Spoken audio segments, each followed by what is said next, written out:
Hola, buenos días, buenas tardes, buenas noches. Yo soy Laura Sofía Daza Pedraza del grado 11 del Colegio Adventista de Granada Meta. Debido a la cuarentena, pues esta es la presentación de trabajos, así que supongo que está bien. Hoy les hablaré un poquito sobre el Concilio de Trento, esto para la asignatura de lengua castellana. El Concilio de Trento fue el 19º concilio ecuménico. ¿Qué es un concilio ecuménico? Pues bueno, es una asamblea celebrada por la Iglesia Católica y las iglesias ortodoxas, donde son convocados todos los obispos para reconocer la verdad en materia de qué, en materia de doctrinas o de prácticas para así poder proclamarlas. Retomando el tema del Concilio de Trento. Como lo dije anteriormente, fue el 19º Concilio Ecuménico de la Iglesia Católica, desarrollada en periodos discontinuos durante 25 años, sesiones entre los 1545 y 1563, pero no de forma seguida, sino con interrupciones que te permite dividirlo en 3 etapas. La primera etapa va de 1545 a 1547. Aquí se inaugura el concilio, donde destaca, pese a la mayoría italiana, la representación española y su formación. La amenaza de una epidemia de peste obliga a suspender la reunión. De 1551 a 1552, con este personaje, que es Julio III, destaca la numerosa presencia alemana. Carlos V sufre la traición de su aliado Mauricio de Sajonia, que se alía con protestantes y ataca al emperador en Innsbruck, por lo que se vuelve a suspender la reunión conciliar. De 1562 a 1563, con Pío IV ya no hay representación alemana ni reformista, y se concluyen los temas. Este concilio tuvo lugar en Trento, una ciudad del norte de Italia actual. Aquí dejo. ¿Qué entonces era una ciudad imperial libre? Bueno, ¿qué es una ciudad imperial libre? Era una ciudad autónoma gobernada formalmente por el emperador o jefe de Estado. Las ciudades libres gozaban de un régimen jurídico y político propio. Italia era regido por un príncipe obispo. Este término probablemente no hace falta explicarlo, pues es un poco obvio con su nombre, pero pues eso significa que un obispo, que además de ser la autoridad religiosa en una diócesis, es gobernante o jefe de Estado. Este concilio se convocó como respuesta a la Reforma Protestante para aclarar diversos puntos doctrinales. Sus objetivos fueron definir la doctrina católica y disciplinar a sus miembros, condenando la herejía de la Reforma. En el concilio habían dos posturas enfrentadas, una que proponía una actitud conciliadora hacia los protestantes para llegar a un acuerdo y otra un poco intransigente que acabó por ganar. Este fue el concilio más influyente y su importancia histórica se debe a haber definido la doctrina de la Iglesia sobre la Sagrada Escritura, la tradición, los sacramentos y el celibato, prohibiendo el casamiento de los sacerdotes, la afirmación de la supremacía de la autoridad papal, el decreto de la fundación de los seminarios y la delimitación de los campos de aplicación de los teólogos.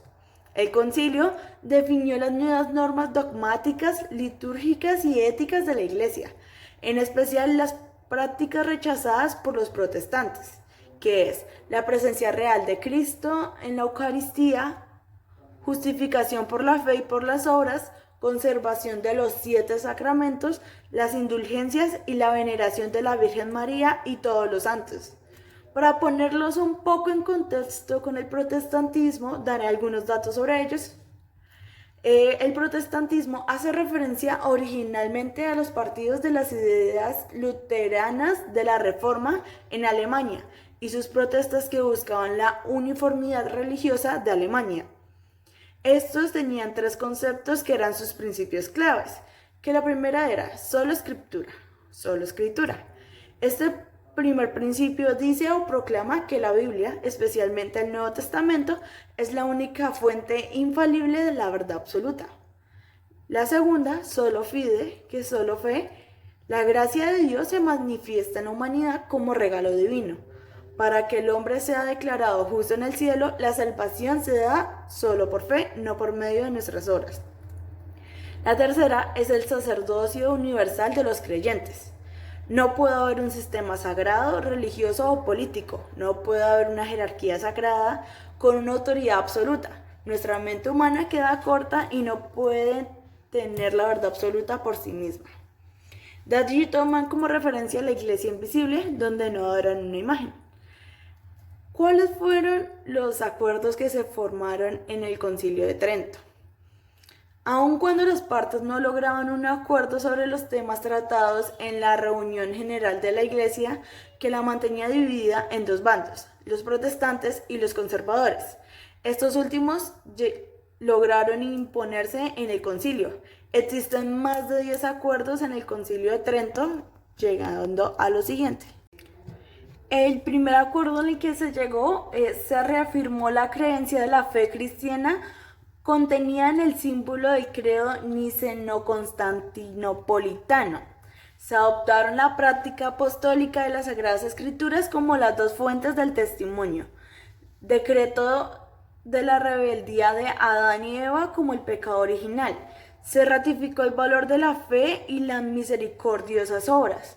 El valor del sacramento en general, tasa sobre el sacramento del bautizo, tasa sobre el sacramento de la confirmación, reformas de pluralidades, exenciones y asuntos legales del clero, tasa sobre el sacramento de la penitencia y la extramunición.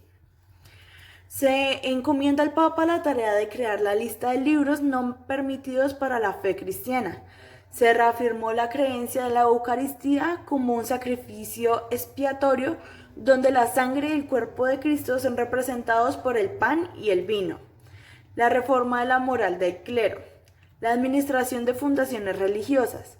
Los requisitos para asumir cargos eclesiásticos. Creencias y tasas sobre el sacramento del orden. La ordenación, jerarquías eclesiásticas y se reafirma la existencia del purgatorio y la veneración de los santos y reliquias. Se reafirma el celibato. Reforma de los dos institutos religiosos reconocidos, supresión del concubinato en eclesiásticos, la elaboración de un catecismo y la revisión del sumario y del libro de misa. Bueno, como consecuencias tenemos, la principal consecuencia producto del Concilio de Trento fue la división de la Iglesia en dos grandes grupos, católicos y protestantes. El concilio no aprobó las propuestas de las reformas de Lutero y seguidores. Por otro lado, la aplicación de los acuerdos en cuanto a las tasas y ordenamientos eclesiásticos en todas las iglesias católicas produjo la regeneración de la fe cristiana, basada en la moral de la Iglesia, atrayendo a los devotos a la participación activa en las prácticas religiosas, enaltecidas principalmente por las predicaciones del clero.